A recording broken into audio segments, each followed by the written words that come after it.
오늘의 주요 소식입니다. 이재명 대통령이 미 언론과의 인터뷰에서 한미동맹을 강조하는 한편 중국과의 관계도 관리할 것이란 의지를 밝혔습니다. 미중 사이 가교 역할을 하겠다고 강조했습니다. 미 연준이 기준금리를 0.25%포인트 인하했습니다. 정부는 국내 경제에 미치는 영향은 제한적이라고 평가했습니다. 이재명 정부 첫 한중 외교장관 회담이 열렸습니다. 우리 측은 북한의 대화 복귀를 위한 중국의 노력을 당부했고 중국 측은 건설적인 역할을 지속하겠다고 답했습니다. 롯데카드 해킹 사태로 정보가 유출된 회원 규모가 297만 명에 달하는 것으로 나타났습니다. 특히 회원 28만 명은 개인정보 대부분이 유출됐습니다. 여러분 안녕하십니까? 뉴스 첫 소식입니다. 이재명 대통령이 미국 언론과의 인터뷰에서 한미동맹을 강조하는 한편 중국과의 관계도 관리할 것이라는 의지를 밝혔습니다. 실용외교 기조 아래 미중 사이에서 가교 역할을 하겠다고 강조했습니다.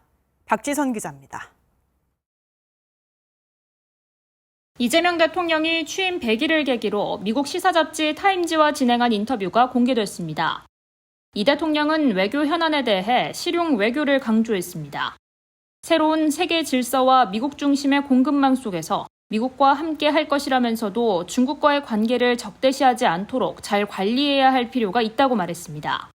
그렇지 않으면 한국이 두 진영 갈등의 최전선이 될 위험이 있다고 덧붙였습니다. 미국과 중국 양국 사이에서 중재자 역할을 하겠다는 가교론을 내세운 겁니다. 최근 미국과 진행한 관세 협상에 대해선 미국의 요구가 매우 엄격했다며 그것을 받아들였다면 탄핵당했을 것이라고도 언급했습니다. 북한 비핵화에 대해선 단계적 협상을 강조했습니다. 이 대통령은 흔히 핵무기를 용인할지 완전한 비핵화를 달성할지 두 가지 선택지만 생각하지만 중간 지점이 있다고 믿는다며 북한과 협상할 수 있다고 말했습니다. 단기 목표로 북핵 미사일 프로그램을 멈추고 그 조치의 일부에 대해선 보상할 수도 있을 것이라고 밝혔습니다. 이후 군축과 완전한 비핵화를 추구할 수 있을 것이라고 설명했습니다. 트럼프 미국 대통령을 노벨 평화상 후보로 추천할 의향이 있느냐는 질문은 대북 관계가 개선된다면 트럼프 대통령 외에 상을 받을 만한 다른 사람은 없다고 답했습니다. 취임 후 가장 큰 성과로는 국내 정치 상황이 안정됐다고 꼽았습니다. 다만 이 대통령은 한국이 매우 심각한 위기에 처해 있다며 우리 경제를 다시 성장 궤도에 올려놓고 국민에게 더 많은 기회를 제공해야 한다고 말했습니다. 또 한국의 현재 정치 상황은 대립과 분열이 일상화됐다고 평가하며 이런 문화를 바꾸는 것이 의무이자 책임이라고 강조했습니다. KTV 박지선입니다. 이재명 대통령이 증권사 리서치센터장과 오찬을 함께하며 간담회를 했습니다. 이 대통령은 주식이 국민들의 유효한 투자 수단이 될 수 있도록 주식시장을 활성화하겠다고 밝혔는데요. 이 대통령은 또 정의란 무엇인가의 작가 마이클 샌델 교수와도 만났습니다. 최영은 기자입니다. 이재명 대통령이 대선 후보 시절 만났던 증권사 리서치 센터장들을 다시 만났습니다. 이 대통령은 취임 후 경제 지휘봉을 쥐고 일해보니 증권 자본시장 정상화의 중요성을 더욱 느낀다고 밝혔습니다. 시간이 걸리겠지만 근본적으로는 생산적 영역을 활성화하는 게 시장 정상화에 도움이 될 거라고 말했습니다. 지금까지는 부동산 투자 투기 여기에 집중된 측면이 있는데 이게 국가 경제를 매우 불안정하게 하는 것 같습니다. 그래서 저희가 금융 정책에서도 집중적으로 노력하는 게 생산적 영역으로 물꼬를 좀 틀 수 있게 바꿀 수 있도록 하는데 그러면서 우선 국민들의 투자 대체 수단, 유효한 투자 수단으로 주식시장을 활성화시키는 게 필요하다고 강조했습니다. 국민들에게 많은 투자 기회가 제공되면 결국은 국부를 늘릴 수 있고 기업에도 도움이 될 거라고 설명했습니다. 누가 그렇게 얘기했잖아요. 국장 탈출은 지능순이라고. 이걸 빨리 이제 국장 복귀는 지능순이라는 말이 생겨날 수 있도록 만들어야 되겠습니다. 이 대통령은 간담회에 이어 방한 중인 정의란 무엇인가의 작가 마이클 샌델 하버드대 교수와 만났습니다. 이 대통령은 대한민국이 어려운 과정을 겪었지만 민주주의 사회의 모범이 되고 있다며 자부심을 느낀다고 말했습니다. 우리가 교과서에서 민주주의라고 하면 그 아테네를 떠올리는데 아마도 많은 시간이 지난 다음에는 대한민국 서울을 떠올리게 되지 않을까 하는 생각도 합니다. 이 대통령은 샌델 교수의 평화 배당을 언급하며 평화가 비용 문제 또는 이념 문제가 아닌 현실적인 이익일 수 있다는 점이 많이 알려지길 바란다고 전했습니다. 샌델 교수는 한반도의 평화가 구축된다면 주변 국가들이 양극화를 해결할 수 있고 이 또한 민주주의에 도움이 되는 거라며 평화 배당의 개념을 강조했습니다. KTV 최영은입니다. 롯데카드 해킹 사태로 정보가 유출된 회원 규모가 297만 명에 달하는 것으로 나타났습니다. 특히 회원 28만 명은 개인정보 대부분이 유출돼 카드 부정 사용 가능성에 노출됐습니다. 김경호 기자입니다. 롯데카드가 해킹으로 정보가 유출된 회원 규모가 297만 명이라고 밝혔습니다. 이 가운데 28만 명은 카드 번호와 비밀번호, 유효기간, CVC, 주민번호, 전화번호 등이 유출됐습니다. 이들은 온라인을 통한 카드 부정 사용 우려에 노출돼 카드 재발급이 필요한 상황입니다. 다만 카드사는 확인된 부정 사용 사례는 없다고 선을 그었습니다. 유일하게 단말기에 카드 정보를 직접 입력해 결제하는 방식이 일부 키인 방식, 키인 거래의 경우에는 부정 사용 가능성이 존재하나 현재까지 이와 관련되는 부정 사용 사례는 확인되지 않았습니다. 나머지 269만 명은 주민번호나 가상결제 코드 등이 유출된 것으로 파악됐습니다. 해당 정보만으로는 카드 부정 사용이 불가능해 재발급할 필요가 없다는 설명입니다. 롯데카드는 이번 해킹 피해액 전액을 보상할 계획입니다. 피해 고객에게 무료 무이자 할부 서비스를 제공하고 카드 재발급 시 연회비도 면제할 방침입니다. 정부는 해킹 사태가 재발하지 않도록 금융회사의 보안관리 체계를 강화하기로 했습니다. 이재명 대통령도 수석 보좌관 회의에서 해킹 피해 최소화를 위한 근본적인 종합대책 마련을 주문했습니다. 기업의 책임을 묻는 것도 필요하지만 한편으로 갈수록 진화하는 해킹 범죄에 맞서서 범정부 차원의 체계적인 보안 대책을 서둘러야 되겠습니다. 앞으로 보안 사고에 대해 징벌적 과징금을 부과하고 이행 강제금을 통해 금융사의 후속 조치를 감독합니다. 소비자가 금융사벌 보안 수준을 비교할 수 있도록 관련 공시도 강화할 계획입니다. KTV 김경호입니다. 미국 중앙은행인 연방준비제도가 기준금리를 0.25%포인트 인하했습니다. 우리 정부는 국내 경제에 미치는 영향은 제한적이라고 평가하고 앞으로의 불확실성 요인을 모니터하며 금융시장을 관리하겠다고 밝혔습니다. 신국진 기자입니다. 미 연준은 현지 시간으로 17일 이틀간 이어진 연방공개시장위원회 회의를 마무리하면서 기준금리를 0.25%포인트 인하했습니다. 9개월 만에 내린 것으로 트럼프 행정부 2기 출범 이후엔 첫 금리 인하입니다. 미 연준의 이번 결정으로 한국과 미국 간 금리 차는 상당 기준 1.75%포인트로 좁혀졌습니다. 연준은 FOMC 발표문에서 최근 지표들은 경제 활동의 성장이 올해 상반기에 완화됐음을 시사한다고 설명했습니다. 일자리 증가는 둔화했고 상승한 인플레이션은 다소 높은 상태를 유지하고 있다고 진단했습니다.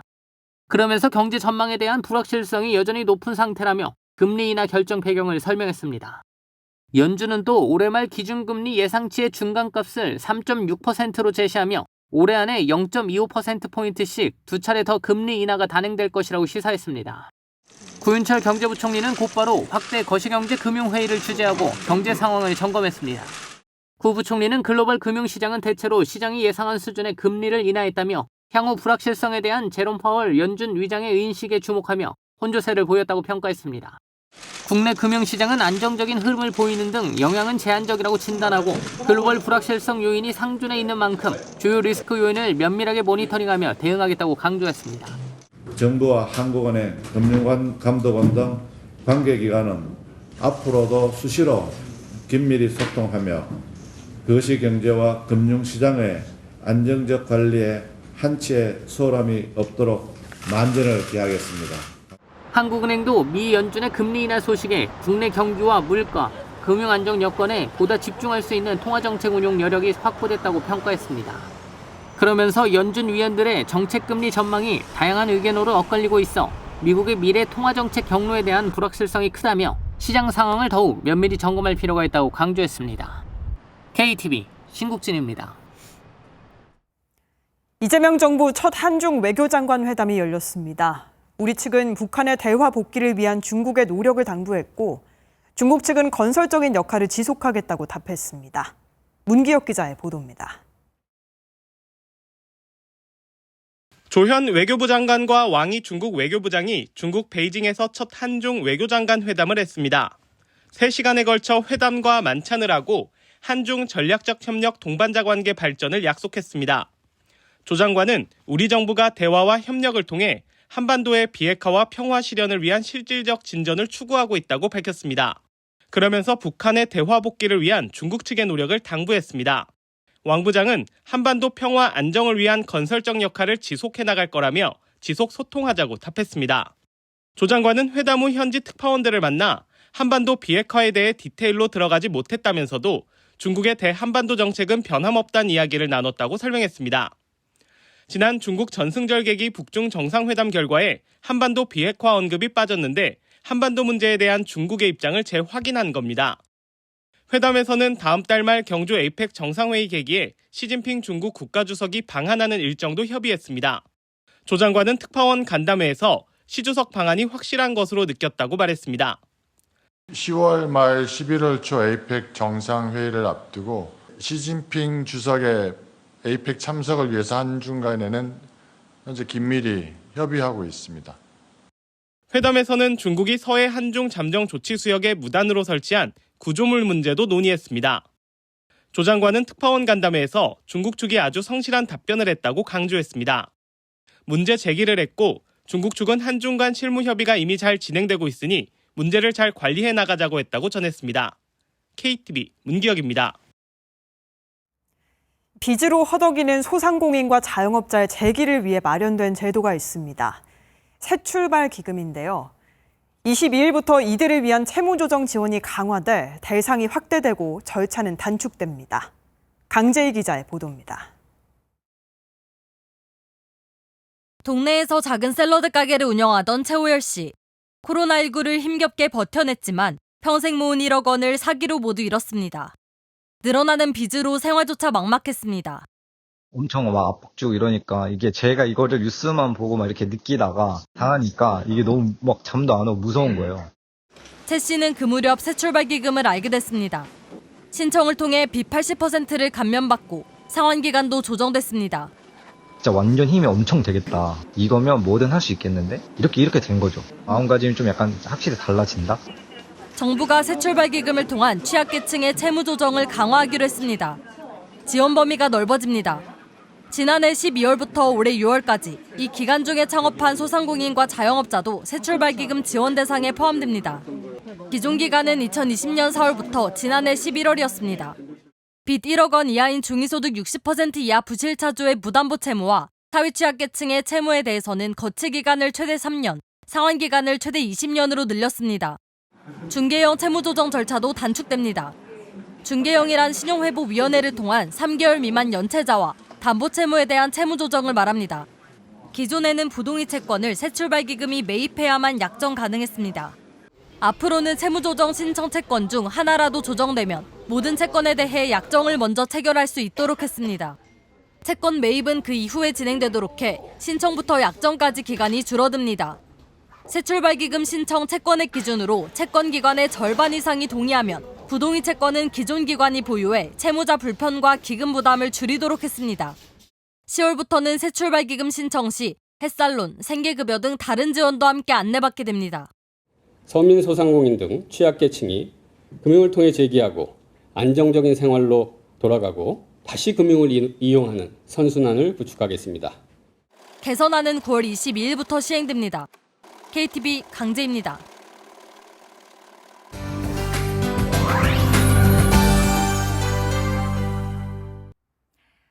세계 소식을 한자리에 모아 전해드리는 글로벌 이슈 시간입니다. 미국 연방준비제도가 기준금리를 0.25%포인트 인하했습니다.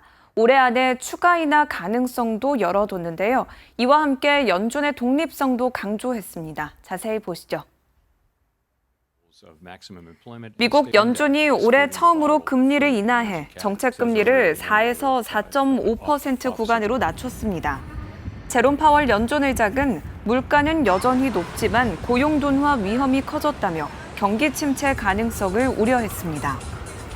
연준이 발표한 새 전망치에 따르면 올해 말 물가는 3%, 실업률은 4.5%로 기존 예상과 동일하며 성장률은 소폭 상향됐습니다. In support of our goals and in light of the shift in the balance of risks, today the Federal Open Market Committee decided to lower our policy interest rate by a 0.25 percentage point. We also decided to continue to reduce our securities holdings. So we did welcome a new committee member today, as we always do, and the committee remains united in pursuing our dual mandate goals. We're strongly committed to maintaining our independence, and beyond that, I really don't have anything to share. 이와 함께 파월 의장은 새로운 위원회 합류 소식을 전하면서 연준의 독립성을 강조했는데요. 정치적 압력과 무관함을 시사한 것으로 풀이됩니다. 구글이 영국에 대한 68억 달러 규모의 신규 투자를 발표했습니다. 트럼프 대통령의 영국 국빈 방문을 앞두고 나온 소식인데요. 이번 발표와 함께 구글은 미국, 영국 간 특별한 기술 관계에 대해서도 언급했습니다. 구글은 런던 인근에 새로운 데이터 센터를 설립하고 AI 기반 서비스 수요에 대응하기 위한 대규모 투자를 공식 발표했습니다. 투자 규모는 약 68억 달러에 달하며 구글 클라우드와 검색, 지도, 워크스페이스 등 다양한 서비스 확대가 이뤄질 전망입니다. 이번 투자 발표는 트럼프 대통령의 국빈 방문과 맞물려 진행됐는데요. 미국, 영국 간 특별한 관계를 기술 분야로 확장하는 계기가 될 전망입니다. I think the visit's very important because we've talked about forever the special U.S.-UK relationship. It is now a U.S.-UK special technology relationship. It's not just because I was born here. We have more than 7,000 people here. It's been a wonderful home to Google for 20 years. And that's why we're excited that we're announcing another £5 billion investment over the next couple of years. 이 소식에 영국 정부는 이번 투자가 매년 8천여 개의 일자리를 창출할 것이라며 영국 경제에 대한 신뢰 표시라고 환영했습니다. 다음 소식입니다. 대만의 한 청년 기업가가 버려지는 바나나 줄기를 친환경 섬유로 탈바꿈해 화제입니다. 한때 바나나 왕국으로 불리던 대만이 이제는 농업 폐기물을 자원으로 삼아 지속 가능한 패션 산업에 도전하고 있습니다. 함께 보시죠. 대만 창화 지역 한 스타트업이 바나나를 수확하고 버려지는 줄기 속 가짜 줄기를 가공해 섬유로 만들었습니다. 이 섬유는 면과 혼합해 양말용 원사로 쓰이거나 가죽 대체제로 활용될 수 있는데요. 전문가들은 바나나 섬유가 면보다 물 사용량이 적고 흡수력도 뛰어나 안정적인 공급원이 될 수 있다고 평가했습니다.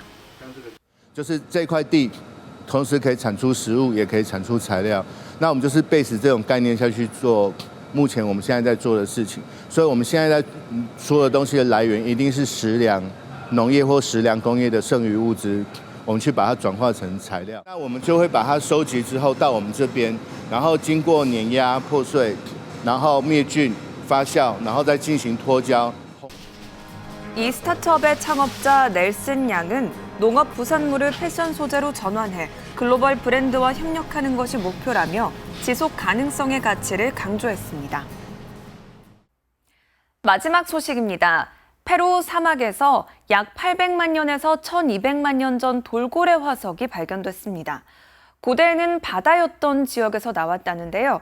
이번 화석은 태평양 생태계의 진화를 밝히는 중요한 단서가 될 것으로 기대됩니다. 바로 만나보시죠. 페루 리마 남쪽 오쿠카해 사막에서 약 1000만 년 전으로 추정되는 돌고래 일종의 골격 화석이 공개됐습니다. 연구진은 이 지역이 수천만 년간 바다 지층이었다며 고대 태평양의 흔적이 지금도 남아있다고 설명했습니다. 특히 이번 발견은 지난해 아마존강에서 출토된 멸종 돌고래 화석에 이어 페루에서 나온 또 다른 고대 해양 생물의 증거로 주목을 받고 있습니다.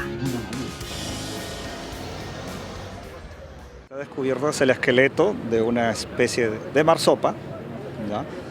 llamada Lomacetus sp. En este momento no se determinado la especie con exactitud porque está en proceso de estudio, ¿no? Basado en lo que tenemos, en el material preparado, podemos estar seguros del género, ¿no? Este fósil nos permite interpretar cómo era la geografía del pasado, cómo es que los límites de la costa actual no eran siempre los mismos.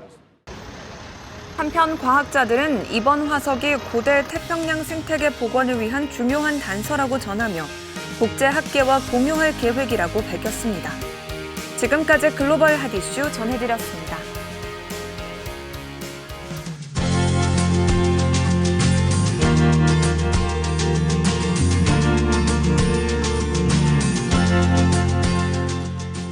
오늘의 여행을 떠나요 시간에는 한국의 아름다운 밤, 전국의 야경 명소를 소개해드립니다. 서울 스튜디오 연결하기 전에 영상으로 먼저 만나보시죠.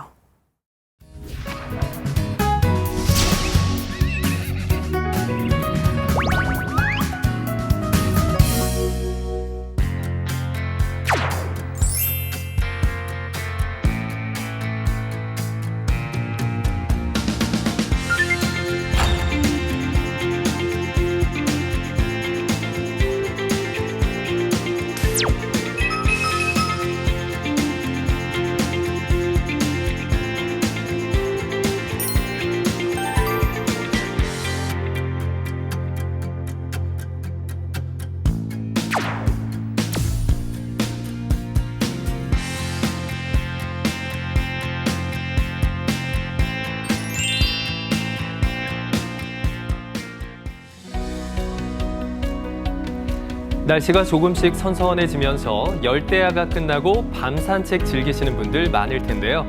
오늘은 밤에만 볼 수 있는 아름다운 풍경, 전국의 야경 명소들을 소개해드립니다. 황익수 여행 작가와 함께 떠나보시죠. 작가님 안녕하세요. 네, 반갑습니다. 네, 지난주 저희 여행을 떠나요 시간에 K-팝 데몬 헌터스 이 영화에 등장했던 여러 서울의 명소들을 소개해드렸는데요. 네. 혹시 최근에 인기 있는 이 서울 명소들 중에 야경으로 유명한 곳 어디가 있는지 궁금하네요. 네, 정말 이제 야경 보기 딱 좋은 그런 계절이 온 것 같은데요. 먼저 소개해드리고 싶은 곳은 DDP, 동대문 디자인 플라자를 좀 소개를 해드리고 싶습니다. 네. DDP 같은 경우는 드림, 디자인, 플레이라는 뜻도 가지고 있는데요. 동대문에 위치한 복합문화 공간입니다. DDP 같은 경우는 건축가 자하 하디드가 설계했다고 하는데 이른 새벽부터 이제 밤이 저물 때까지 바쁘게 변화하는 동대문의 역동성에 주목해서 이 곡선하고 고면, 사선과 사면으로 이렇게 이음매 없이 이어지는 공간을 만들었다고 합니다. 네. 여기 DDP에 가시면 이제 구멍이 이제 뽕뽕 뚫린 이런 타일이 붙어 있는데 굉장히 이런 많은 타일이지만 똑같은 타일이 단 하나도 없다고 그렇게 하더라고요. 그렇군요. 네, 이렇게 멋진 공간을 미디어 파사드로 해가지고 아름답게 해서 더 멋지게 보이지 않나 합니다. 이 DDP를 구경하시고 조금만 더 걸어가시면 이 한양도성 낙산 구간이 나오는데요. 거리상 멀지 않아가지고 DDP하고 같이 코스로 가보시면 좋을 것 같습니다. 이 한양도성 낙산 구간은 멋진 야경을 보면서 데이트를 할 수 있는 곳인데요. 네. 낙산공원 쪽으로 이제 가시면서 뭐 식사도 이제 좀 하실 수 있는데 동대문에 가시면 닭 한 마리 집이 있는 이 골목집도 있고 생선구이집도 이제 모여 있는 그런 것도 있거든요. 네. 거기서 이제 식사하시고 낙산공원 쪽으로 올라가시면 또 이 데이트 코스로도 좋을 것 같고요. 이 낙산공원에는 조명들이 잘 설치가 되어 있어서 이 산책하는데 어렵지가 않거든요. 조금만 걷다 보면 이 서울의 멋진 야경들을 볼 수 있어서 이거 데이트 코스로도 참 좋지 않을까 합니다. 네, 자꾸 이렇게 데이트 코스라고 말씀을 해주시는데 저처럼 데이트할 사람 없는 사람들은 부모님이랑 함께 네. 가도 괜찮겠죠? 예, 네. 가족들이랑 가도 좋습니다. 저희 어머니께서도 이쪽 동대문 근처에 예전에 이제 평화시장, 신평화시장 같이 도매시장 근처를 많이 가셨는데 오랜만에 모시고 DDP 근처를 갔더니 네. 아니 여기가 서울이야? 라고 하시면서 굉장히 놀라워하시더라고요. 네. 멋진 야경, 가족들과 함께 가서 구경해도 좋을 것 같습니다. 네, 그렇습니다. 자, 이렇게 또 서울과 서울 근교 같은 경우에는 밤에도 불이 환하게 켜져 있는 곳들이 많아서 야경 구경할 수 있는 곳들이 많이 있는데요. 네. 그중에서 오늘 또 경기 김포로도 한번 가보겠습니다. 네. 김포에도 멋진 야경을 볼 수 있는 곳이 있다면서요? 네, 맞습니다. 이 경기도 김포에는 한국의 베네치아라고 불리는 곳이 있거든요. 네. 실제로 가보면 여기가 한국이 맞나 싶은 그런 이 멋진 풍경을 볼 수 있는데 수로와 함께 건물들이 이제 줄지어 있어서 정말 해외에 온 것 같은 그런 분위기를 느낄 수 있는 곳입니다.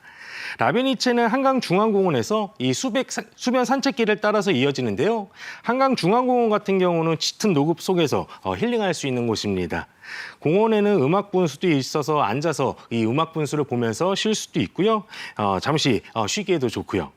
이 수변 산책길을 따라가다 보면 라베니체가 나오는데 네. 라베니체를 더 아름답게 만들어주는 건 이 금빛수로에 떠다니는 달 모양의 이 문보트가 있거든요. 이 문보트를 타는 분들은 뭔가 이제 프라이빗한 공간에서 뭔가 이제 시간을 보낼 수 있어서 좋고 네. 문보트를 타지 않는 분들은 이 문보트가 뭔가 예쁜 배경을 만들어줘서 이제 그런 예쁜 풍경을 보는 것도 좋지 않을까 합니다. 수변 산책길에서 라베니체를 조금 더 이제 특별하게 보시려면 이 산책로를 따라서 걷는 것도 좋은데요. 네. 이 중간중간에 이제 다리가 이렇게 놓여져 있거든요. 네. 근데 그 다리 위에서 보는 풍경은 또 다른 풍경을 볼 수가 있어요. 조금 더 높이가 있는 데서 내려다 볼 수 있겠군요. 그렇죠. 그래서 이제 문보트가 떠다니는 풍경이라든지 약간 이국적인 건물이 옆에 이렇게 서 있는 풍경, 그런 것들이 이제 같이 볼 수 있다 보니까 조금 더 다른 시선에서 볼 수 있지 않을까 합니다. 네. 예, 그리고 이제 라베니체는 화려한 야경을 보면서 산책하기도 좋고 이 주변에는 먹거리들도 많이 판매를 하고 있거든요. 뭐 맥주 한잔 하면서 치킨도 먹을 수 있고 네. 뭐 이제 어떤 아기자기한 생활 소품들을 판매하는 상점들도 많아가지고 쇼핑하고 산책하고 그렇게 뭐 먹을 것도 먹고 그렇게 즐길 수 있는 곳이지 않을까 합니다. 네, 이 문보트에 대해서도 소개를 해주셨는데 중요한 게 가격 정보잖아요. 네. 그것도 좀 설명해 주시면 좋을 것 같아요. 문보트 같은 경우는 보트당 이렇게 예약을 하게 되는데 네네. 사전 예약을 반드시 하셔야 되고요. 이 보트당 한 2만 원 정도로 이제 이용을 하실 수가 있습니다. 할인도 혹시 되나요? 할인 같은 경우는 다자녀라든지 이 국가 유공자 이런 분들은 할인을 받으실 수가 있으니까 그런 정보 챙겨서 할인도 혜택도 받아가시면 좋을 것 같아요. 네, 가족들이 함께 타면 좋은 추억 만들 수 있을 것 같습니다. 네. 자, 이번에는 한국인 관광객도 많고 또 외국인 관광객도 많이 찾아오는 인천으로 한번 가보겠습니다. 인천도 혹시 야경을 즐길 수 있을 만한 곳이 있을까요? 그럼요. 인천에도 정말 멋진 야경 명소들이 참 많은데 네. 그중에서 저는 인천 계양누리길을 좀 소개를 해드리고 싶습니다. 이곳은 계양장이라고도 불리는 곳인데요. 사실 인천하면 가장 먼저 떠오르는 곳이 차이나타운이 아닐까 하는데 좋죠. 네, 인천 계양누리길도 정말 이 못지않게 이 볼거리들이 참 많습니다. 네. 이 인천 계양누리길은 구한 말부터 일제강점기에 역사가 조금 남아있는 그런 곳인데요. 그 덕분에 이 거리 전체가 하나의 역사문화 공간으로 자리매김하지 않았나 합니다. 인천 계양누리길은 1883년에 이 외세 강압에 의해서 개항되면서 인천을 조선을 속국으로 만들려는 이 열강들이 이곳에서 약간 각축을 벌이기도 했는데 일본을 비롯해서 열강들이 수탈을 위한 방편으로 해서 어떤 이 일본의 은행이라든지 회사, 별장, 호텔 이런 건축물들을 세웠고요. 이러한 건축물이 지금도 남아있기도 합니다. 그렇군요. 그럼 일제 이후에 그 일본인들이 떠나고 난 다음에 남겨두고 간 적산 가옥 같은 것들도 좀 볼 수 있겠군요. 맞습니다. 그런 적산 가옥들이 굉장히 많이 남아있어서 그런 이국적인 건물들이 이제 밤이 되면 굉장히 아름다운 모습으로 이게 변모하는데 이곳에서 다채로운 행사 같은 것도 진행을 하거든요. 네. 그래서 축제 일정에 맞춰서 가시면 좋을 것 같은데요. 딱 내일 모레 토요일 9월 20일 토요일부터 일요일까지 인천 계양장 국가유산 야행이라는 걸 진행합니다. 그래서 이 축제 이제 이번 주에 주말에 축제를 진행해서 이번 주에 가시면 또 좋을 것 같고요. 야경 명소를 한 곳 더 소개해드리겠습니다. 네. 바로 이제 송도 센트럴파크인데요. 송도 센트럴파크를 가보시면 아시겠지만 굉장히 이제 높다란 빌딩들이 많아요. 그리고 그 사이에 또 잔디밭이 쫙 펼쳐져 있어서 약간 좀 이국적인 것 같아요. 맞습니다. 약간 여기가 우리나라가 맞나 싶은 또 그런 이국적인 풍경을 볼 수 있는데 여기에 이제 호수도 있고 여기에서 또 문보트도 이제 떠다니거든요. 그래서 그렇군요. 문보트도 이제 타셔도 좋을 것 같고 그다음에 여기 가시면 여기 또 DDP를 앞에서 소개해드렸는데 DDP하고 약간 비슷하게 생긴 건축물이 있습니다. 트라이보울이라고 하는 그 건축물인데요. 네. 여기서 사진을 찍어도 좋고 그다음에 또 이국적인 풍경이 아니라 이번엔 정말 한국적인 송도 한옥마을이라는 곳이 있습니다. 네. 그곳은 이제 높다란 이 건물들 사이에 한옥들이 이렇게 배치가 되어 있는데, 야, 이게 이국적인 풍경하고 한국의 전통적인 풍경하고 같이 볼 수 있다 보니까 이런 곳이 있었나 할 곳입니다. 네, 은평 한옥마을이나 북촌 한옥마을에 굳이 찾아가지 않더라도 인천에서도 네. 이런 우리의 전통 가옥을 구경할 수 있겠다 싶고 네. 이번에 설명해 주신 얘기를 들어보니까 이번 주 주말에는 무조건 인천을 가봐야 되지 않을까라는 생각도 듭니다. 네. 자, 그러면 이번에는 인천에 이어서 강원도로 한번 떠나보겠습니다. 네. 강원 지역은 사실 저한테는 이게 편견일 수도 있는데 네. 자연이 아름답다 보니까 뭐 야경, 불빛 이런 것보다는 그냥 시골 마을에 별을 보러 가는 게 맞지 않을까 싶거든요. 네. 혹시 제 생각이 맞았나요? 별도 아름답지만 이 멋진 자연을 배경으로 해가지고요. 거기에 이제 그 야간 경관을 이렇게 꾸며놓은 곳이 있거든요. 아, 그럼 불빛으로 만드는 컨텐츠도 좀 있겠군요. 맞습니다. 원주로 찾아가시면 원주의 대표적인 관광지가 있거든요. 이 소금산 그랜드밸리라고 하는 곳인데 이곳에서 야간 빛축제를 볼 수가 있습니다. 네. 이곳에 가시면 야간 경관 조명하고 뭔가 미디어 파사드 그리고 이제 음악 분수나 레이저로 이렇게 멋지게 꾸며놓은 그런 공간이 있거든요. 그래서 여기를 같이 가보시면 좋을 것 같은데 나우라 쇼라고 하는 그 이제 미디어 쇼를 소금산 그랜드밸리에서 진행을 합니다. 나우라 쇼요? 네, 나우라 쇼 같은 경우는 국내 최대 규모인데 폭이 250m 그리고 높이 70m의 커다란 암벽이 있어요. 네. 말씀하신 자연의 이제 그 암벽인데 여기다가 미디어 파사드로 예쁘게 꾸며놔가지고 자연을 배경으로 이 야경까지 볼 수 있는 그런 멋진 곳입니다. 네. 2025년 운영 기간이 좀 정해져 있거든요. 10월 25일 토요일까지 진행하게 되는데 매주 토요일하고 공휴일 전날에만 진행되고요. 무료로 보실 수 있으니까 이렇게 같이 둘러보시면 좋을 것 같습니다. 이 나우라 쇼가 열리는 이 소금산 그랜드밸리를 조금 더 소개를 해드리면 소금산 그랜드밸리 케이블카라는 것도 이제 있고요. 소금산 이제 출렁다리, 그다음에 데크 산책로도 있고 절벽을 걸어갈 수 있는 이 잔도길도 있어요. 좀 무서울 것 같은데. 약간 좀 짜릿합니다. 그리고 이 스카이 타워라고 해가지고 높은 곳에서 이제 멋진 풍경을 볼 수 있는 곳도 있고 소금산 울렁다리라고 해가지고 굉장히 출렁출렁한 이 울렁다리가 있거든요. 아, 그럼 출렁다리에서 또 울렁다리로 같이 걸어갈 수 있는 건가요? 네. 출렁다리를 지나서 잔도를 지나서 울렁다리까지 그렇게 갈 수 있는 코스가 있거든요. 그렇군요. 네.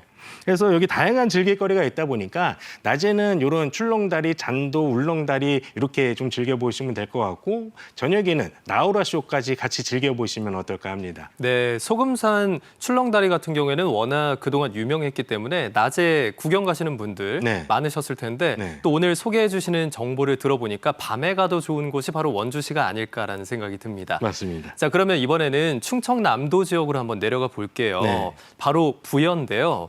부여하면 저는 원래 충청도 사람이라서 네. 학교 다닐 때 항상 뭐 소풍이나 수학여행 네. 늘 이 역사 공부를 위해서 갔던 지역으로 기억이 남아 있거든요. 맞습니다. 그런데 여기에서도 좀 미디어 관련해가지고 뭐 이렇게 미디어 파사드라던가 네. 아니면 미디어 아트를 네. 감상할 수 있는 그런 곳이 있다고요? 네, 사실 그 부여에서 야간 관광이 잘 되어 있나라고 생각하신 분들도 계실 건데 네. 야간 관광이 정말 잘 돼 있는 곳 중에 한 곳이 바로 부여입니다. 특히나 이제 그 국남지부터 좀 소개를 해드리고 싶은데요. 국남지 같은 경우는 우리나라에서 가장 오래된 연못으로 알려져 있기도 합니다. 네. 신라 선화공주하고 결혼한 이 무왕의 서동요 전설이 깃든 곳이기도 한데요. 네. 여기 같은 경우는 워낙에 연꽃이 유명해가지고 지금 조금 시기가 지나긴 했습니다만 연꽃 축제가 열려서 이때 가시면 뭐 예쁜 야경도 볼 수 있고 뭔가 불꽃 축제도 볼 수 있고 뭐 화려한 어떤 그 경관 조명도 잘 되어 있어서 이곳에서 산책하고 이렇게 돌아보셔도 될 것 같고요. 그리고 10월 말에서 11월 초, 올해 같은 경우는 11월 31일부터 11월 9일까지 이 국화축제가 열리거든요. 네. 그래서 가을에 이제 대표적인 꽃, 국화를 이곳에서 또 볼 수가 있다 보니까 이제 여름에는 연꽃을 즐기고 가을에는 국화를 즐기고 그렇게 하실 수 있는 곳입니다. 네. 네. 추가로 이곳 같은 경우는 아까 잠깐 말씀드렸지만 그 신라의 선화공주하고 결혼한 이 무왕의 서동요 전설이 깃든 곳인데 이곳에서 또 다른 축제가 또 준비되어 있습니다. 어떤 축제죠? 바로 그 백제문화제인데요. 10월 3일 금요일부터 11월 12일 일요일까지 이 백제 문화단지하고요, 정림사지 같은 이 부여의 대표적인 여행지에서 이 축제가 열립니다. 네. 백제 문화제 같은 경우는 올해로 71번째 그 맞이하는 우리나라 대표 축제이다 보니까 굉장히 볼거리도 많고 역사가 깊은 그런 축제거든요. 이 국가유산 미디어 아트 같은 것을 이제 구경할 수도 있는데 부여의 대표 국보 백제금동 대학로를 미디어 아트로 만나볼 수도 있고요. 네. 그 원래 이 국립 부여박물관이 6시면 닫는데 이 축제 기간에는 야간까지 이렇게 둘러볼 수 있거든요. 오. 그래서 이렇게 특별한 그런 이 박물관을 만나볼 수도 있고요. 네. 정림사지에 가시면 그 정림사지의 5층석 탑이라고 있는데 이 앞에서 이 정림사지에 대한 이야기하고 부여와 백제에 대한 이야기 뭐 이런 해설도 같이 들어볼 수 있으니까 축제 기간에 맞춰 가시는 것도 좋을 듯합니다. 아이들과 함께 가족 단위 여행을 가도 굉장히 좋겠다 싶은데 특히 이 백제 문화축제 기간이 네. 이번 추석 연휴 기간이랑 또 함께하기 때문에 네. 연휴를 이용해서 한번 방문해 보셔도 좋겠다라는 생각이 듭니다. 네. 자, 그러면 이번에는 경상도로 한번 내려가 보겠습니다. 바로 경주인데요. 네. 뭐 경주하면 말할 게 없죠. 네. 이미 인터넷 상에서도 그 인증 사진을 올리는 걸로 굉장히 유명하지 않습니까? 네. 굉장히 아름다운 풍경인데 동궁과 월지 네. 이곳 사진 많이들 보셨을 겁니다. 네. 일단 호수 주변으로 그 야간에 조명 쫙 켜져 있는 거 보면 굉장히 아름답다는 생각이 제일 먼저 드는데 맞습니다. 혹시 그거 오늘 소개해 주시는 건가요? 예, 그것도 소개해드리고 또 네. 다른 여행지도 소개해드리겠습니다. 그렇군요. 먼저 말씀하신 동궁과 월지부터 좀 소개를 해드릴게요. 이 동궁과 월지 같은 경우는 낮에 가도 좋고 밤에 가도 워낙에 이제 조명이나 이런 게 잘 돼 있다 보니까 굉장히 좀 그 야간 명소로 잘 알려져 있는데요. 네. 사실 이곳 같은 경우는 예전에 안압지라고 불리던 곳이거든요. 그런데 이 동궁과 월지를 조금 더 이제 발굴하는 과정에서 이곳이 과거에 이 동궁이라고 이제 불리던 것을 알게 됐고 네. 해서 2011년에 경주 동궁과 월지라는 명칭으로 이제 다시 불리게 되었습니다. 그렇군요. 네. 이곳은 그 신라 왕궁의 별궁터인데요. 사실 왕자가 거처하는 이 건물이기도 했었는데 어떤 나라의 경사가 있거나 뭐 축제가 있거나 어떤 사신을 대접한다거나 그런 공간으로 사용하던 장소이기도 합니다. 하지만 일제강점기 때 약간 좀 훼손을 좀 많이 입었었는데 뭐 발굴을 통해서 이곳을 다시 이제 그 복구를 했고요.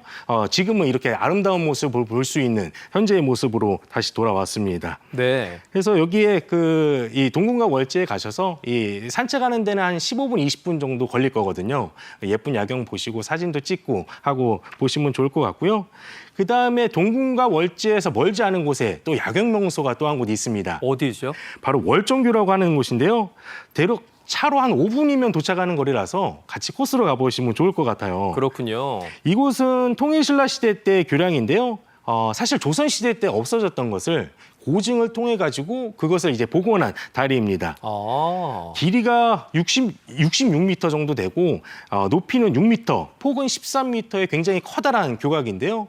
이곳을 실제로 이제 걸어서 이렇게 건널 수가 있거든요. 하다 보니까 옛날 통일 신라 시대 때 어떤 그 역사에 대해서 이때 어떤 모습이었을까 생각하면서 걸어볼 수도 있고 이 월정교를 바라볼 수 있는 그 뷰포인트가 있거든요. 네. 바로 앞에 이제 돌다리, 징검다리가 이렇게 놓여져 있는데 거기서 보는 월정교의 풍경이 정말 아름답습니다. 네. 그래서 여기서 월정교도 한번 건넜다가 징검다리에서 월정교를 보시면서 사진도 찍고 이렇게 한번 구경해 보시면 어떨까 합니다. 네, 그렇군요. 경주는 뭐 워낙 유명한 대표 관광지이기 때문에 많은 분들이 찾아가실 텐데 네. 경주에 대해서 잘 아시는 분들도 요즘 최근에 뜨는 이 핫플레이스, 경상도를 대표하는 이 야경 명소는 또 모르시는 분들이 많을 것 같습니다. 네. 바로 경남 진주라고 하는데요. 네. 진주에서도 10월 초부터 특별한 축제가 열린다고 들었어요. 네. 뭐 유등축제라고 하는데 맞습니다. 이건 뭔가요? 진주의 가장 대표적인 축제가 이 말씀하신 진주 남강 유등축제인데요. 네. 올해 2025년 진주 남강 유등축제는 10월 4일 토요일부터 10월 19일 일요일까지 열리게 됩니다. 이 진주 남강 유등축제 같은 경우는 매월 10월에 열리는데 사실 이 임진왜란 때 진주성 전투가 있었거든요. 네. 예, 그때 왜군이 이제 강을 건너는 것을 저지한다거나 아니면 내가 가족들한테 잘 있다고 이제 안부를 이제 등에다가 불을 붙여가지고 이제 전하던 뭐 그런 것들이 이제 유래가 돼가지고 이제 축제로 이렇게 발전을 했는데요. 축제에서는 이제 화려한 부교도 설치가 되어 있고 뭐 수상등도 이렇게 설치가 되어 있고요. 소망등 달기라든지 유등 띄우기 이런 체험 행사도 이렇게 가능하다 보니까 아이들과 같이 이제 체험을 하셔도 좋을 것 같습니다. 네. 이곳은 워낙에 화려하고 볼거리도 많고 하다 보니까 사람들이 좀 많이 방문하는 축제입니다. 그래서 이 사람들 이 구경하는 재미도 있고 이제 조금 복잡할 수가 있다 보니까 이 대중교통으로 이동하시는 거 추천해드리고요. 네. 촉성루라고 하는 곳이 이제 이 진주 남강 유등축제의 이 메인 행사장으로 보시면 되는데 이 건너편에 메인 무대가 설치가 되는데요. 이곳에서는 어떤 다양한 행사를 진행하기도 하고 그 먹거리도 굉장히 많이 판매를 하고 있거든요. 뭐 푸드트럭도 오고 뭐 이렇게 거기서 이제 먹거리를 먹을 수 있는 공간도 있다 보니까 구경도 하고 먹거리도 보고 공연도 보고 이렇게 알차게 즐길 수 있는 곳이 아닐까 합니다. 네, 좋습니다. 그러면 오늘 소개해드리는 야경 명소 중에 마지막으로 가볼 곳 한번 확인해 보겠습니다. 네. 바로 이 노래를 들어보신다면 모르시는 분들이 없을 것 같아요. 네. 여수 밤바다 아마 다들 아실 것 같은데요. 네. 전라남도로 한번 내려가 보겠습니다. 여수 밤바다 워낙 아름답고 또 케이블카 타고 쫙 이제 올라가는 그 야경 보는 재미도 만만치 않을 것 같은데요. 네. 여수에서는 어떤 풍경들을 만나볼 수 있을지 좀 소개해 주시죠. 네. 말씀하셨듯이 여수하면 또 밤바다 아니겠습니까? 네. 밤에 이제 아름다운 뭔가 낭만적인 그 풍경을 볼 수 있는 곳이다 보니까 여수는 밤에 가야 됩니다. 밤에 가면 그 여수 밤바다를 볼 수 있는 곳이 이제 또 이 옹기종기 모여 있는데요.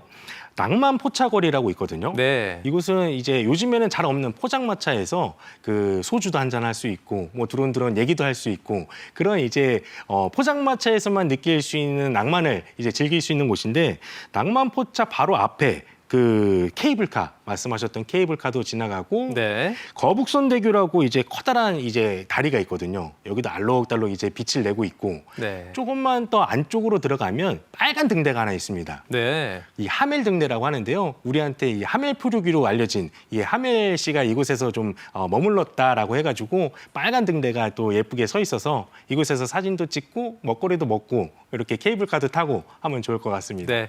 낭만포차 특히 너무 관심이 생기는데 뭐 20, 30대들이 좀 모여있는 곳 같지만 저희도 가도 되겠죠? 가도 됩니다. 네, 좋습니다. 이렇게 다양한 여행지 추천을 받아봤는데요. 오늘 밤에 가면 특히 더 아름다운 국내 야경 명소들 함께 살펴봤습니다. 낮과는 또 다른 매력을 지닌 야경 명소들 선선해진 날씨와 함께 즐겨보셨으면 좋겠네요. 지금까지 황익수 여행작가와 함께했습니다. 오늘 말씀 고맙습니다. 네, 감사합니다.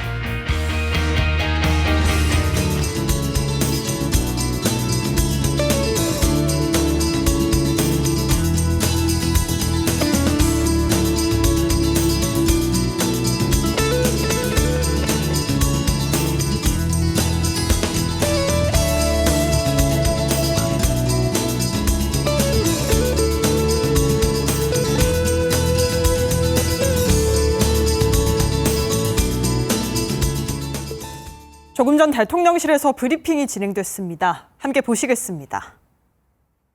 황유정 대변인입니다. 오늘 이재명 대통령은 제11차 대통령 주재 수석 보좌관 회의를 모두 발언을 통해 다시 읽겠습니다. 급히 쓰느라고.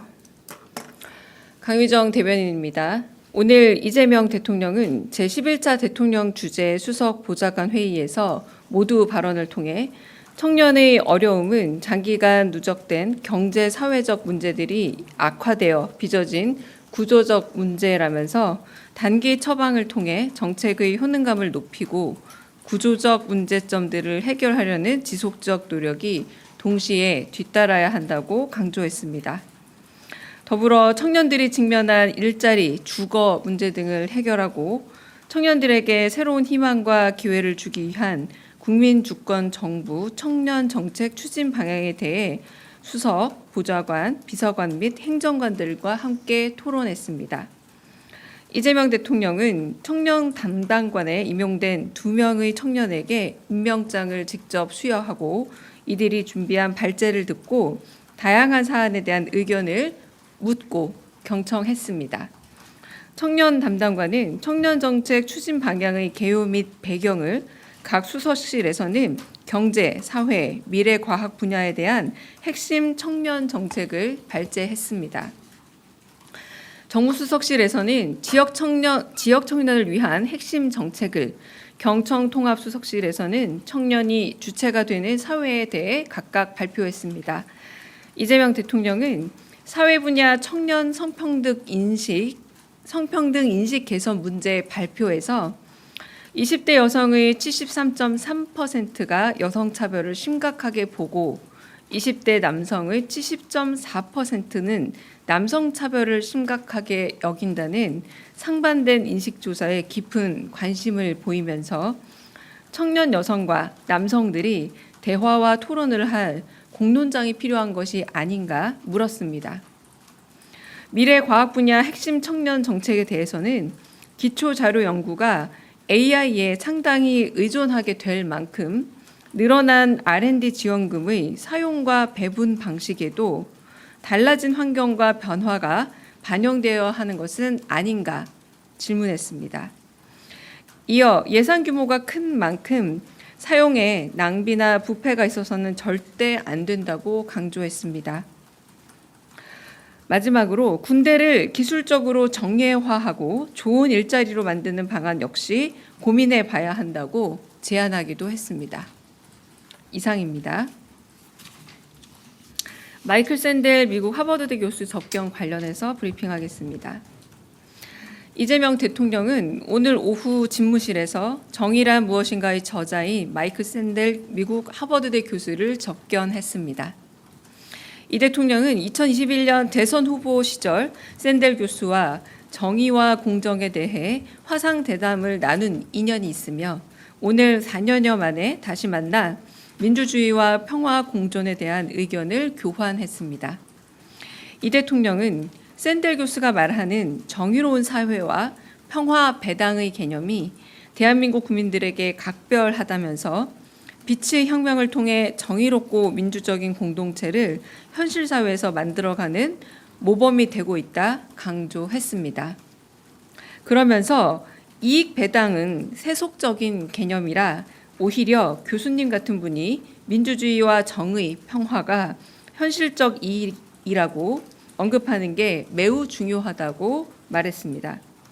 샌델 교수는 한반도의 평화가 구축되고 양극화가 해소되면 민주주의가 더 성장할 것이라며 특히 노동자와 엘리트 간의 양극화 문제를 해결하려면 노동의 존엄성을 인정하는 게 중요하다 피력했습니다. 이에 이 대통령은 많은 지식을 가졌다고 해서 더 존중받을 이유는 없다면서 사람은 그 자체로 존귀하다고 강조했습니다. 지위가 높고 돈이 많고 힘이 세더라도 가을 하늘의 아름다움을 모르고 인간을 존중할 줄 모른다면 무슨 의미가 있냐고 반문하기도 했습니다. 이어 두 사람은 한미 정상회담 장면에 대한 의견을 나눴고 샌델 교수가 자신의 친필 메시지가 담긴 2권의 책을 이 대통령께 선물하면서 접견을 마무리했습니다. 샌델 교수의 저서인 당신이 모르는 민주주의에는 민주주의의 지속과 성숙을 기원한다는 메시지가, 또 다른 저서인 공정하다는 착각에는 어려운 시기에 공공선의 정치를 추구하길 기대한다 라는 글귀가 서명과 함께 적혀 있습니다. 이 대통령은 샌델 교수에게 감사를 전하며 앞으로도 저술과 강의를 통해서 통찰과 지혜를 전 세계에 나누어 주길 당부했습니다. 이상입니다. 요거는 제가 그냥 책 가지고 왔고요. 아까 좀 직접 이렇게 써서 보여주셨는데 제가 책은 놔두고 가면 그냥 촬영하시면 되겠습니다. 일부러 이제 보여드리면서 당신이 모르는 민주주의의 그 뒤 챕터를 새로 썼고 최근에 한국의 민주주의와 관련해서 좀 영감이 있어서 더 썼단 말을 보태시기도 했습니다. 이건 제가 두고 갈게요. 네, 마지막으로 청년주간 관련해서 브리핑하겠습니다. 지난 화요일 세종에서 열린 국무회의에서 이재명 대통령은 청년 산업 일자리 확대 기업과 정부가 함께 노력해 달라면서 기업도 청년 고용난 극복에 팀 코리아 정신을 발휘해 주기를 당부했습니다. 이에 화답하듯 삼성, SK, 한화, 포스코, 현대차 등 국내 주요 그룹이 오늘 장단기 신규 채용 확대 계획을 발표했습니다. 채용 규모가 당초 계획보다 4천여 명 정도 늘었습니다. 청년 일자리 창출을 위한 대통령의 호소에 화답해준 기업들에 감사드립니다. 이번 주 대통령실은 청년의 날을 앞두고 청년 정책에 집중했습니다. 9월 16일에는 청년 농업 현장 간담회가 있었습니다. 국민의 밥상을 책임지는 농업이 청년과 미래를 견인하는 국가 전략 사업임을 보여줬습니다. 어제는 청년 스타트업 토크 콘서트를 통해 실패가 끝이 아닌 성공의 자양분이 될 수 있는 스타트업 환경 전환을 위한 의견을 청취하고 도전하는 청년들을 위한 든든한 안전망으로서 정부 정책의 필요성을 다시 한번 역설했습니다. 오늘 대수보 회의에서는 대한민국의 미래 투자처로서의 청년 문제를 살펴봤습니다. 청년 기획 주간인 이번 주 행사는 내일로 예정된 청년 타운홀 미팅으로 마무리됩니다. 대한민국의 청년 세대에 대한 이재명 정부의 지원과 관심 투자는 앞으로도 계속될 것임을 약속드립니다. 이상입니다. 대통령실 브리핑 듣고 오셨는데요. 이재명 대통령은 오늘 수보회의에서 청년들의 어려움은 구조적인 문제라면서 단기 정책으로 정책 효능감을 높이고 장기적으로는 이런 구조적 문제를 해결해야 한다고 강조했습니다. 청년 담당관 2명에게는 직접 임명장을 수여했고요. 한편으로 대통령실은 청년의 날을 앞두고 청년 정책을 고용 등 다양하게 펼쳤다면서 앞으로도 우리 청년 세대에 대한 지원과 투자를 강화할 것이라고 강조했습니다. 지금까지 대통령실 브리핑이었습니다.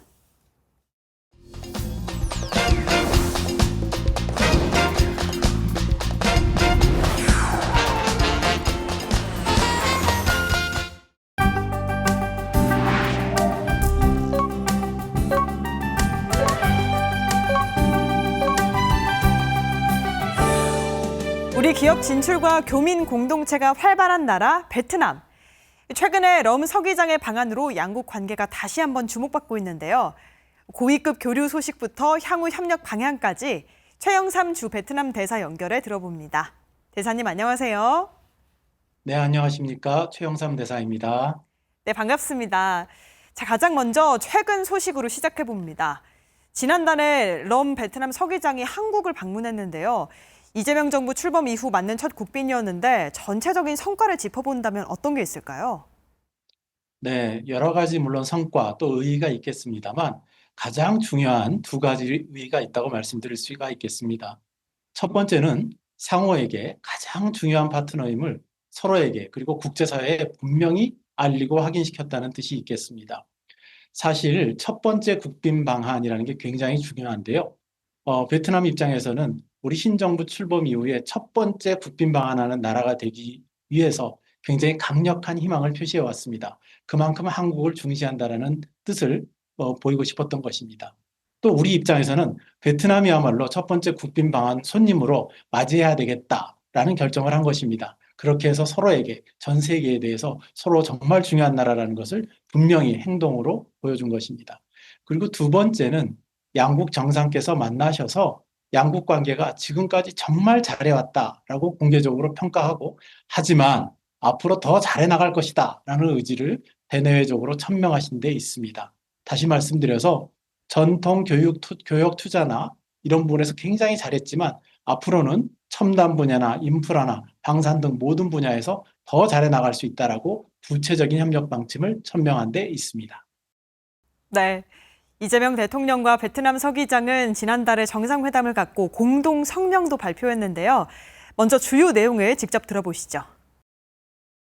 한국과 베트남 양국은 서로의 3위 교역국일 정도로 긴밀한 협력 관계를 맺고 있습니다.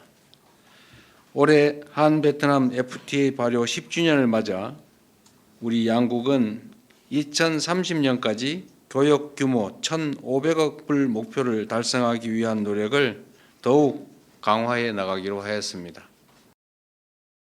네, 대통령의 언급과 같이 올해는 한 베트남 FTA 발효 10주년이 되는 해인데요. 지난 10년간 양국 교역과 투자에 있어서 어떤 변화가 있었다고 생각하시는지요? 네, 정말 지난 10년간 양국 간 교역과 투자에 있어서는 상정벽해와 같은 엄청난 변화가 있었습니다. 양적인 변화, 질적인 변화 모두 다 있었는데요. 양적으로는 엄청난 확대가 있었고 질적으로는 깊은 심화가 있었다 이렇게 말씀드릴 수가 있겠습니다. 저희가 통계를 뽑아보면 양적인 측면에서 FTA가 발효되었던 지난 2015년에 양국 간 교역 규모가 약 400억 달러가 조금 안 되었었습니다.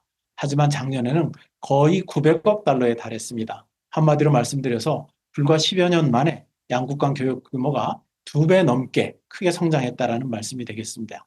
이에 따라서 한국 기업으로서 베트남에 진출한 우리 기업들도 10,000개 이상에 달할 정도로 급속한 숫자상의 확대가 있었습니다. 질적인 측면에서도 굉장히 큰 변화가 있었습니다. 많은 분들이 베트남에서 일단 섬유 제품이라든가 신발이라든가 이런 걸 많이 만들겠구나 이렇게 생각을 하시는데요. 사실은 그렇지 않습니다. 10여 년 전에는 그런 측면도 많았습니다. 여전히 그런 측면도 있고요. 하지만 지금 현재 삼성전자 베트남 공장에서 1년에 약 1억 대 이상씩 지난 10년 동안 총 10억 대 이상을 스마트폰을 만들어서 지금 현재 전 세계에서 생산되는 삼성 갤럭시 스마트폰의 2대 중에 1대는 베트남에서 생산되고 있을 정도입니다. 그만큼 협력 분야가 첨단 분야로까지 깊어지는 심화의 현상도 크게 있었습니다. 네, 정말 경제 협력이 날이 갈수록 발전해온 양국인데요. 양국 정상은 2030년까지 교역 규모를 1,500억 달러 규모로 확대하기로 약속하기도 했습니다. 이를 위해서 양국이 좀 집중해야 할 핵심 산업 분야를 꼽는다면 어떤 게 있을까요? 네, 지금까지는 양국 간의 경제협력 분야가 베트남에서 저렴하고 질 좋은 노동력을 활용한 노동집약적인 그런 전통 제조업 분야를 중심으로 이루어져 왔었는데요. 앞으로는 크게 달라질 것입니다. 핵심 산업협력 분야라고 한다면 가장 먼저는 미래 첨단 산업 분야가 중심이 될 것이라고 하는 점입니다. 어떤 분들은 이렇게 얘기를 하면 우리나라의 모든 고기술 산업들이 베트남으로 가는 거 아니겠느냐 이렇게 우려를 하시기도 하십니다만 그것이 아니고요. 베트남이 지금 확보하고 있는 수많은 소프트웨어 인력이라든가 첨단 인력들을 저희가 현지에서 직접 활용하게 된다는 그런 측면도 있습니다. 두 번째는 첨단 제조업 등 제조업 분야뿐만 아니라 아주 새로운 분야에 있어서 산업들이 협력 분야가 될 것입니다. 베트남은 최근 우리 K컬처 산업과 같이 V컬처 산업을 일으키고자 많이 노력을 하고 있습니다. 이렇게 베트남의 문화산업 협력을 일으키는 데 있어서 한국은 가장 큰 발전 모델이 되고 협력 모델이 될 것입니다. 또 최근 뉴스, 언론상의 보도가 되고 있는 것처럼 국방 방산 분야도 정말로 지금까지 생각하지 못했던 새로운 협력 분야가 될 것입니다.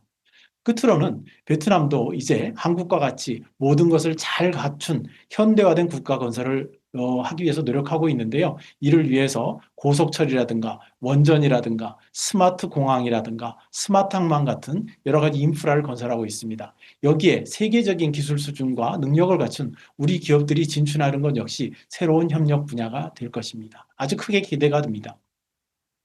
네, 앞으로의 또 미래 협력을 위해서 국가 차원뿐만이 아니고 이 대사관 차원에서도 여러 가지 많은 노력을 또 기울이고 계실 텐데요. 어떤 부분에 좀 중점을 두고 추진 중이신지요?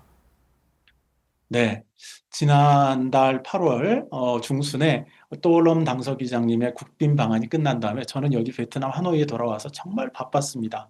왜냐하면 이재명 대통령님과 또롬 당서기장 간에 합의된 여러 사항들을 중앙부처 고위급 인사들하고 만나서 어떻게 잘 이행할 수 있을까 이렇게 협의하기 위한 그런 소통을 했기 때문입니다. 예를 들면 제가 여기 하노이에 돌아와서 그동안 경제부총리를 포함해서 외교부라든가 재무부의 장차관님 등을 만나서 모든 협력 사항들을 양국 중앙부처 차원에서 어떻게 이행하고 또 지원해 나갈 것인지 이렇게 협의했습니다. 바로 이런 노력들을 저희 대사관에서 해왔고 앞으로도 할 것입니다. 두 번째로는 중앙정부 차원에서만 이렇게 큰 의지를 밝힌다고 되는 것은 아니거든요. 현장에서는 기업들이 실제 진출한 각 지방 차원의 협력을 이끌어내는 것도 중요합니다. 그래서 저는 최근에 이곳의 유명한 다낭시라든가 호지민시를 방문해서 현장의 목소리를 듣고 또 우리 기업과 교민들을 위한 지원을 당부하기도 하였습니다. 이것이 바로 여러 가지 협력들이 현장에서 잘 이루어지게 하는 조치인데 앞으로도 그런 노력을 계속할 것이고요. 또 1년에 한두 번씩 특정 베트남의 지방 성시와 우리 기업들을 매치시켜주는 미드코리아 행사 같은 것들도 앞으로도 굉장히 빈도 높게 또 긴밀하게 시행할 예정입니다. 끝으로는 이런 분위기를 잘 조성해야 된다고 생각합니다. 아무리 정부가 기업이 잘한다고 해도 전반적인 양국 간의 우호 분위기가 조성이 되지 않으면 안 되거든요. 그래서 이제 다음 달 10월 달 같은 경우에는 우리 세계적인 소프라노시죠. 조수미 선생님의 하노이 공연도 저희가 특별히 추진해서 이곳에서 우호 정서를 일으키기 위한 노력을 많이 준비하고 있고요. 또 1년에 500만 명씩 한국 우리 국민들이 베트남을 오고 계시는데 행여나 불민스러운 일로 양국 간의 우호 감정이 나빠지는 일이 있으면 안 되기 때문에 이 영사조력 등을 통해서 모든 일들이 잘 원만하게 예방되고 또 잘 처리될 수 있도록 그렇게 노력해 나갈 예정입니다. 네, 다양한 협력과 교류를 통해서 양국이 함께 성장하는 동반자로 거듭나길 기대해 보겠습니다. 지금까지 최영삼 주 베트남 대사와 이야기 나눴습니다. 오늘 말씀 고맙습니다. 감사합니다.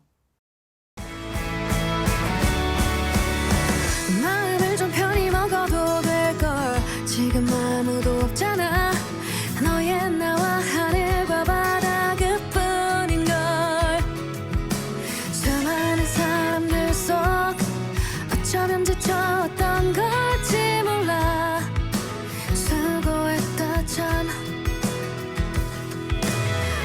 고요한 일상 오늘 저희가 준비한 소식은 여기까지입니다. 시청해주신 여러분 고맙습니다.